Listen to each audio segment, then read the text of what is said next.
All right, guys, we are working on bag number 17 of the Artemis launch system. Now, in with this video, we have the through bag 16 recap, which is basically I put it on the spinner, spin it around, video the item. You see it in the background here, so we are actually adding to the tower to make it even taller than it currently is. It is probably 1.5 feet tall right now, but I think 17 and 18 finished the, so it's going to be like up here. I mean, it's going to be super sick. I also ended up getting new wireless microphones, wearing one now. I got them on the TikTok shop. I actually did a review of them. I'm going to be posting that at some point today, so you guys get a chance to see. If you're looking for legit wireless microphones, this will definitely be it, and ease of use is tremendous. Anyway, let's get on with bag number 17. So I'm going to record bag 17 and 18. I want to thank everybody who's kind of been hanging with the channel the last month or so. It's been kind of crazy because, you know, most of my videos to this point are Lego related. I have gone live with a little video gaming. I posted a few video game like Call of Duty videos. And I'll tell you something right now. And I don't know if just because it's the world or what, but Call of Duty does way better for me than Lego videos do. Which is nuts, because I think I'm more interested personally in Lego than I am, you know, necessarily the Call of Duty thing.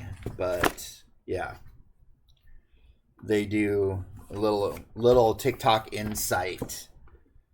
Gaming, PC gaming, PlayStation gaming tends to do better than Lego, at least for me. So we're getting down to it. We're almost just a week away. We're like 8 days away from freaking Thanksgiving.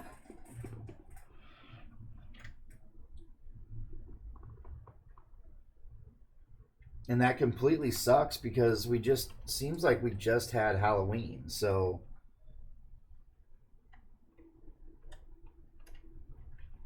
oh, come on.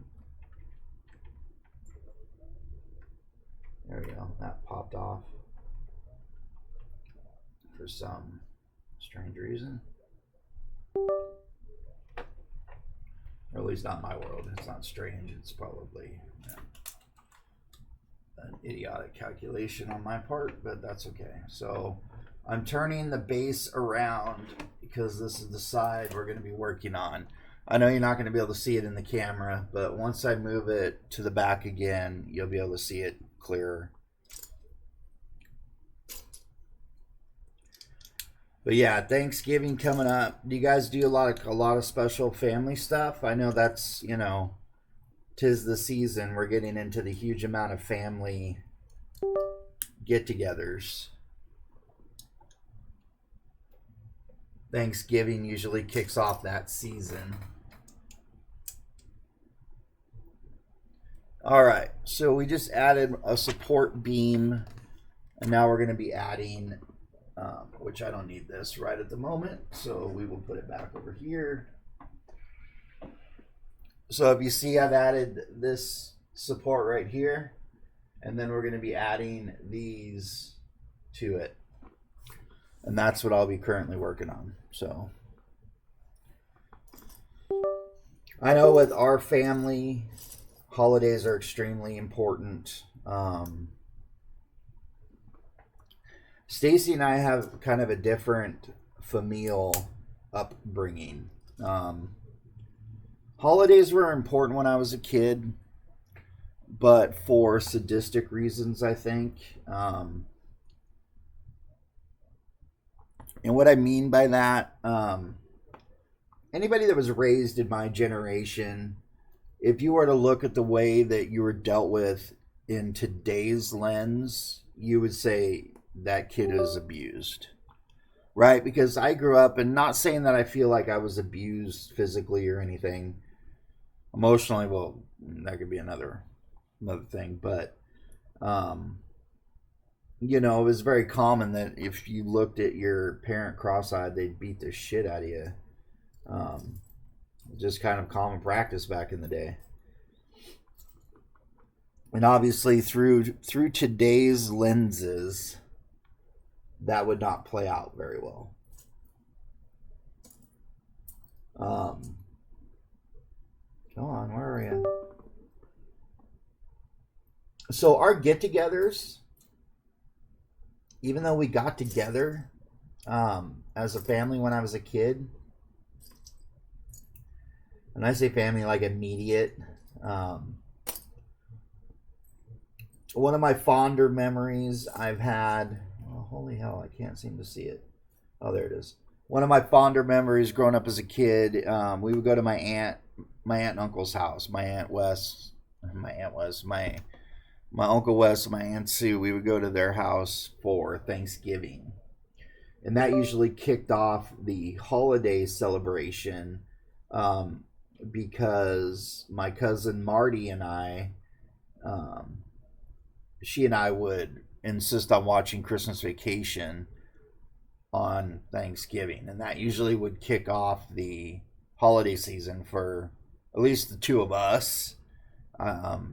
We usually watched it alone, or with just the kids. I don't recall parents watching it with us. But it was just kind of our tradition that we did, and we did it for a couple years, So, we had family get-togethers and all that.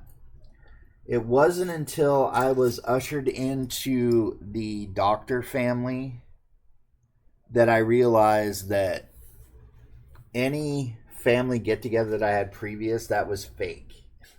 Fake as shit. Because the family that Stacy comes from, they are serious about their get-togethers.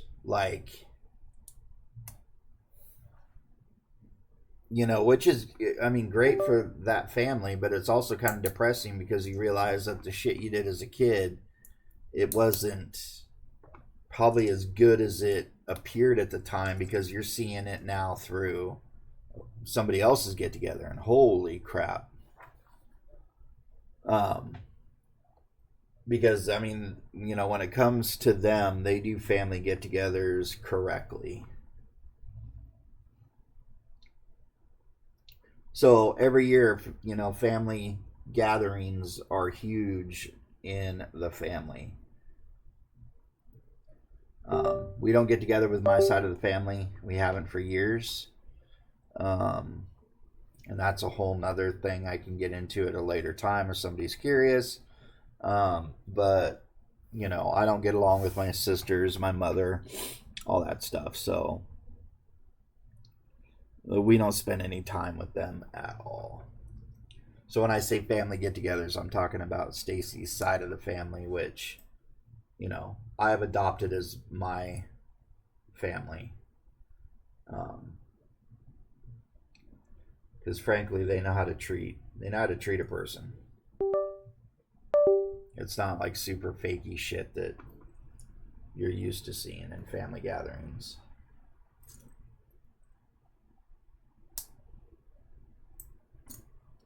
And it's hard for Stacy because Stacy's very much,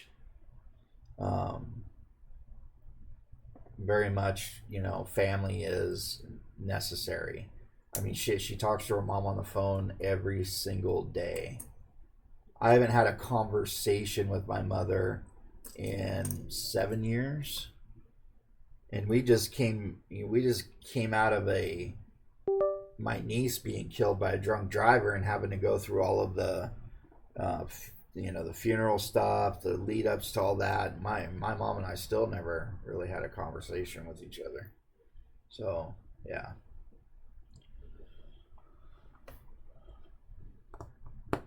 Which my niece being killed by a drunk driver, that was some brutal shit. Like,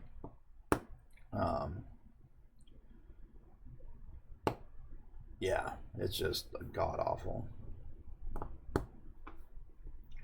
Parents are not meant to bury their children. I'm convinced of that. Children should be burying their parents, not the other way around.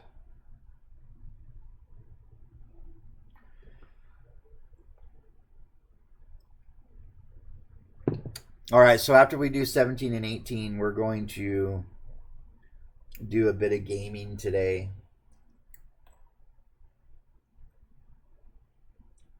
We have a ×2 here.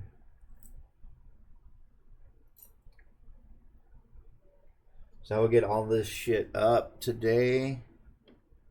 And then I'm a Call of Duty Black Ops 6 fan. I pre-ordered it a few months ago. It released at the end of October. And so I've been kind of grinding out the new game. And the new game's not bad. I wish the campaigns were more militaristic, like traditional militaristic, because there's a lot of like Desert Storm crap in it. And if people don't know what Desert Storm is, if you're too young or just don't give a shit, 1991, that was the war that we went to war against Iraq initially, because Saddam Hussein and the Iraqi military, they invaded their neighbors Kuwait, and Kuwait was an oil ally of the US. And so when they invaded Kuwait, we sent our military over to fuck them up, and that's what we did.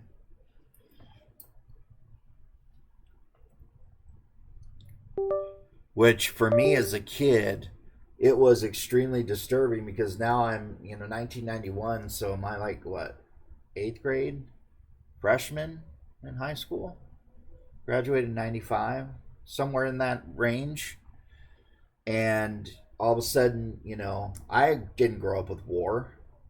I mean, my dad was in the Navy, but we didn't have open war conflicts growing up. Like, the war previous to my time was like Vietnam. But Vietnam was over, I think, right around the time I was born. So, so I remember when, we first went to war with Iraq, it was scary for me because, you always are told and shown that, the United States military is the baddest and best in the world. But that's always been talk. It's never... You never had anything to point to that says, oh yeah, I saw it in real life, and yep, you're right.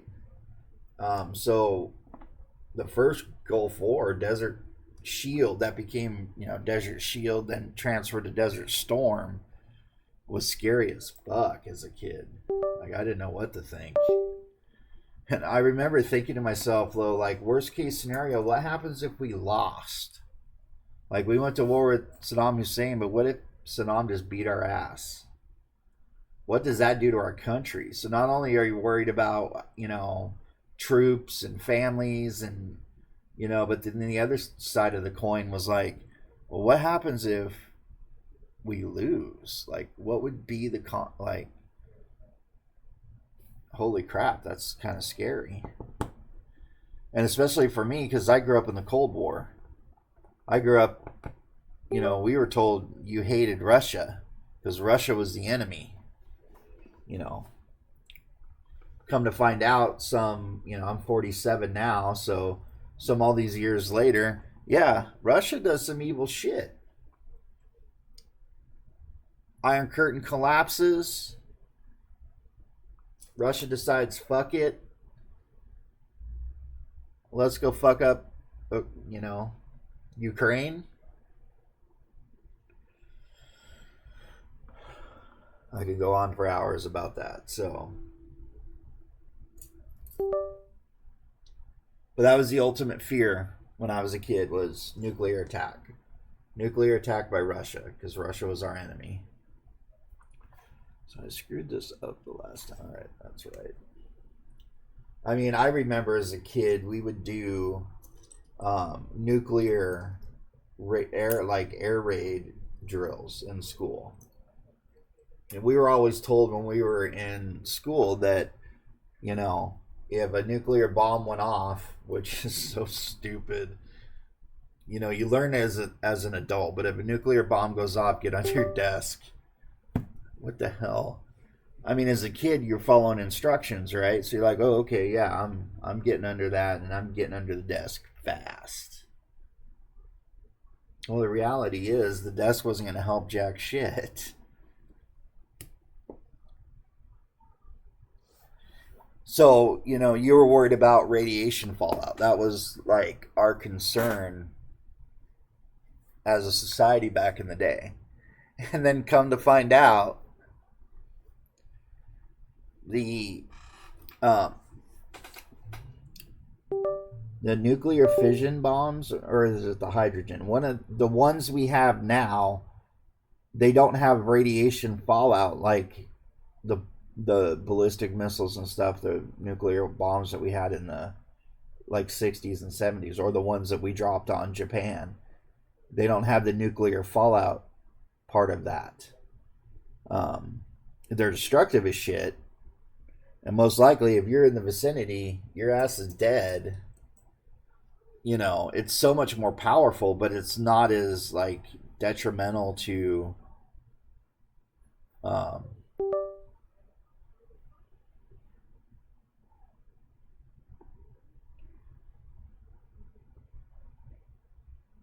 come on.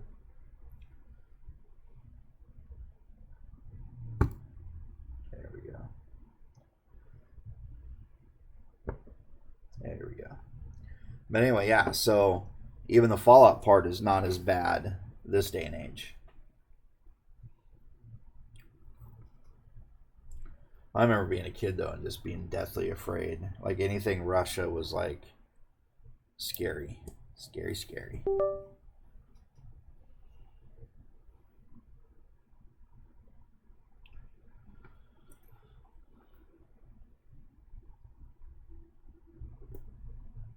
All right, so there's a few new features to this that we never did with some of the other pieces. I'm thinking these are going to be supports for the actual rocket part, but it's like we've never added these before. This is new to the last bag that we did, this kind of stuff. I'm guessing the support arms kind of go through the holes and all that, but and like that's new. So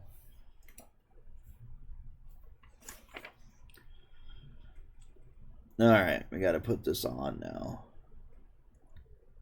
So this side goes on the side right there.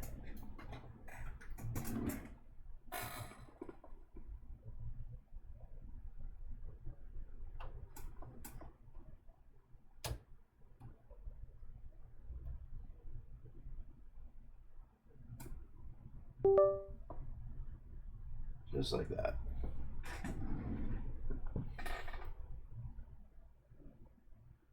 Yeah, you're seeing it correctly. All right.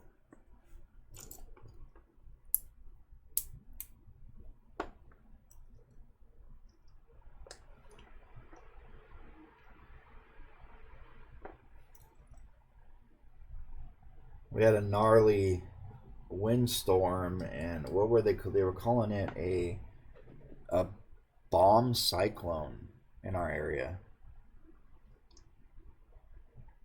which I'm like, this day and age, that's gonna be fucking language that's gonna be triggering to somebody.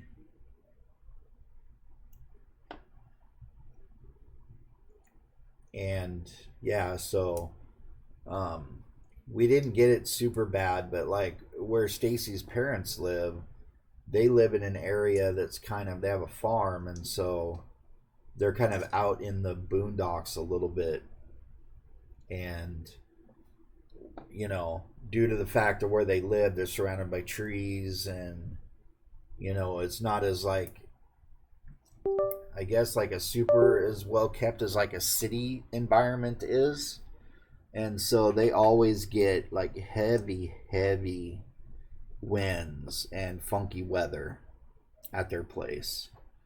And the cyclone was apparently pretty gnarly for them last night. I mean, they lose power so much that they had to buy a generator. So when they lose power, they don't actually lose power.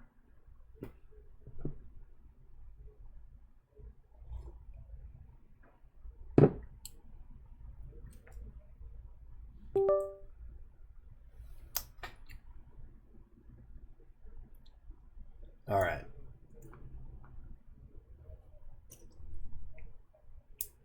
So I know the bags kind of look intimidating because like the amount of pieces that are in them, people look kind of like, oh wow, it's going to take forever.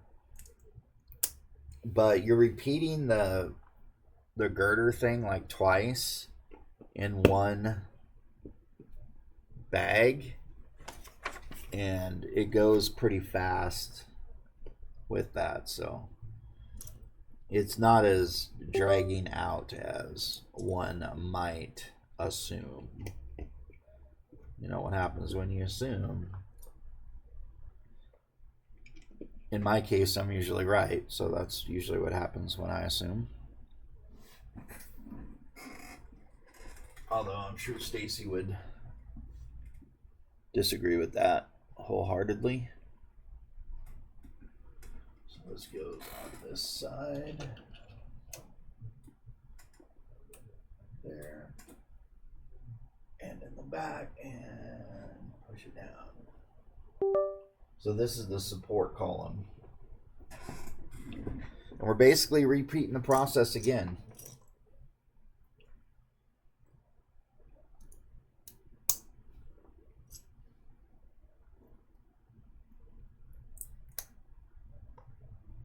So yeah, not super complicated.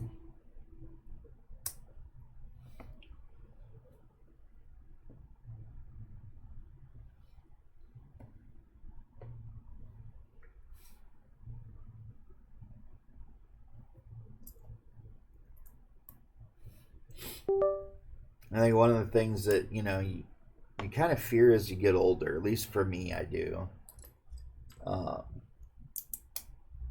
You know, because we have a family member that is going through Alzheimer's, kind of dementia stuff.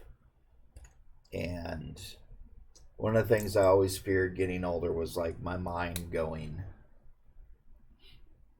You know, my body is not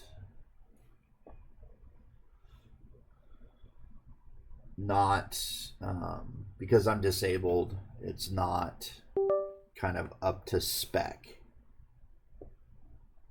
especially compared to what my brain is.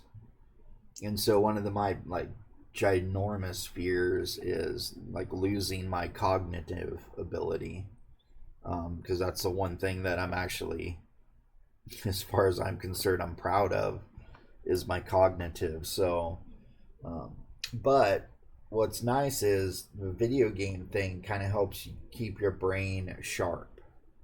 You know, especially the kinds that I play that, you know, like first person shooters, there's some medicinal effect to that, I believe, because you're having to make decisions on a moment by moment basis. And then the other ones I really enjoy are like the puzzle solving, like treasure hunting, that kind of stuff, because it keeps your mind sharp.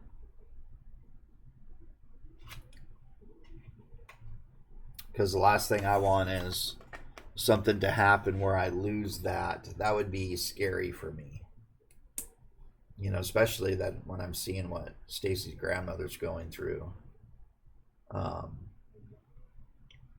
Smart lady. That's why it's so hard to see what she's going through right now. You know, we have her in a facility. But she was, you know, she was a long time Boeing worker, retired at Boeing, you know, smart gal, extremely talented. She used to paint. We have some of her paintings in our house. Um, but unfortunately, it's like, the dementia thing kicks in and it creates a whole nother person, a whole nother monster, and there's things that are associated with that, like violence, and it's a bummer to see because Stacy's family is so close. It's super painful. Um, we went up to help Stacy's mom last weekend to go like clear out some of Stacy's grandmother's like house because she's obviously never going to be returning to it. And my job up there was to go through the pictures and to sort, because back in our day, we didn't have cell phones like everyone does today. So the only way that we captured memories was not on social media. It was by our social media was snapping a damn photo and then storing the photo for later on. That was our equivalent to social media back when I was a kid. So as you can imagine, Stacy's grandmother had an enormous amount of pictures. I mean, she's been alive 86 years. Something that you would expect, and it was hard.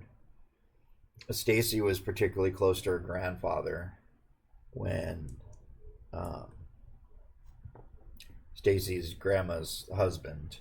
They were extremely close, and to go through the pictures of seeing him and with Stacy when she was a kid, it was hard. Emotionally, it was difficult.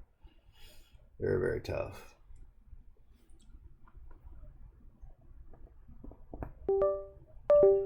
But we always go to Stacy's parents' house for the holidays. It will be a little bit different this year because Stacy's grandma's not most likely going to be with us, and this is going to be the first holiday that I remember that she isn't. I give Stacy's family credit. They ushered me in as part of the family almost immediately. And one of my favorite people on the planet is Stacy's dad. He is, you want your children to model what it means to be a man based on an example. He is that example. He is definitely that example. Tough as fuck, too. Like,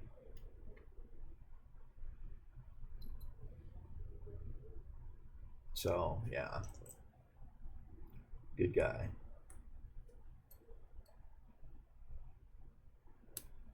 But it's just, you're to the realization that, we're doing all this stuff for Stacy's grandma, and then, I'm thinking to myself, like, shit, in 20 years, we're going to have to do this for Stacy's parents, and with how close she is, how hard that's going to be.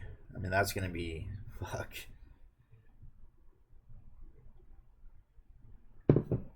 I just don't even want to think about it. But it's interesting though because my family is so fucking judgmental that I'm considered the fucking devil to them. And Stacy's mom and dad ushered me in almost immediately. And how comforting that was. Because, I'm being told that I have value to them. And they didn't hardly know me at the time. And I was like, oh my God, this is kind of weird because my family assigns value to me as a piece of shit. And so, how do you not become a fan of somebody when they do that and they really see you for what you really are? You're not a piece of shit. You're an actual valued person. And, Stacy and I are going on being together like 10 years. And they have always treated me so well that they will forever have my loyalty. Absolutely.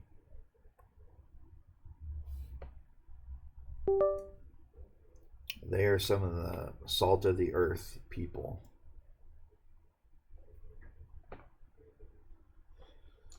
And it's strange too because like I didn't grow up like Stacy did, right? Because Stacy grew up in a farm family. I mean, they were sheep farmers, and I knew nothing about that shit. I was a city kid, you know. I mean, I grew up in a farming community, but I didn't farm. Fucking kidding me? I don't do that shit. I remember being excited though. So they would show at all the local fairs and stuff, right? Show their sheep. And I remember getting excited because the Puyallup Fair, which is a huge fair in our area, was happening. And I remember being excited, like, fairs as a kid were fun. They had rides and good food. And, you know, I was kind of excited to go. I was like, sweet, we're going to do some rides. It's going to be very Disneyland esque. Well, not really, but in my mind, kind of, right? So, but I was an adult, you gotta play it cool. So I'm like, oh, yeah, to go to the fair, yeah, sure, we can make time, yeah, you bet. And then, um,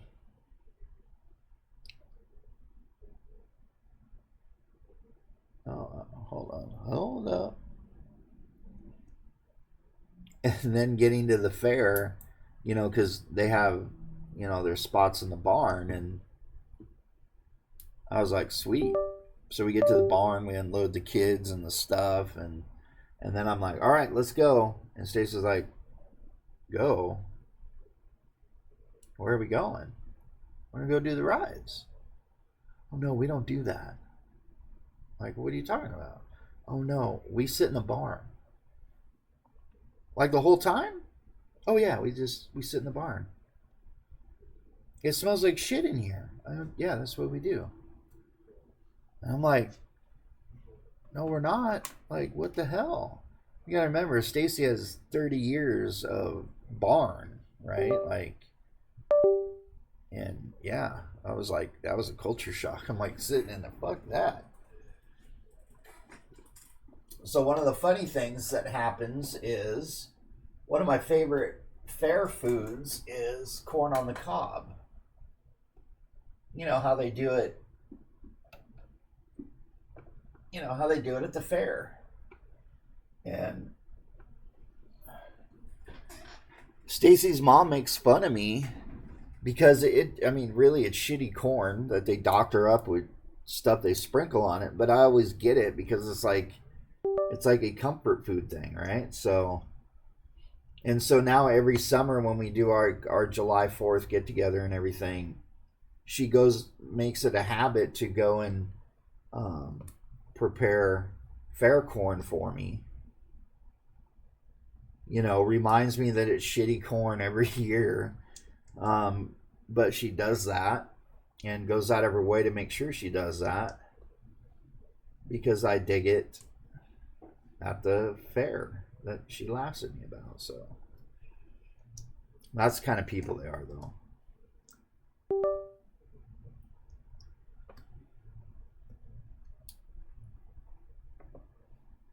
All right, we are almost. Sorry for yapping your ear off, but kind of I felt like talking today. So, all right, but this is almost complete. We are coming down to the end of it. Matter of fact, this might be my last step before we will end this and then start bag number 18.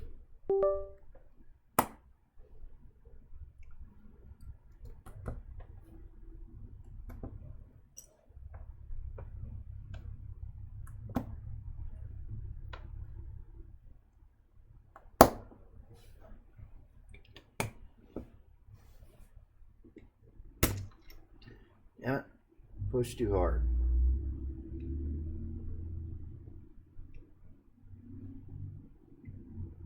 Oh wait, I'm missing one. Hold on, hold up.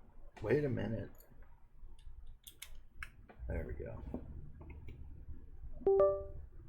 I knew something felt off there. All right, so the tip to make with this is if you get this set, especially with the holidays coming up, make sure you have the curved bricks. They all are the same way. And for this build, the important part of it is the vertical, not the horizontal lines. All right, and this is the last step of this bag.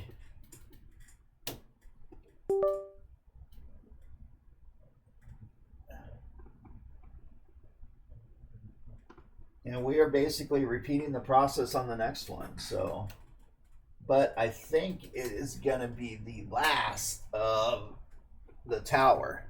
And then we'll be getting into the rocket itself, which will be fun. So, all right, guys, so stay tuned for bag number, I even have it ready to go, bag number 18.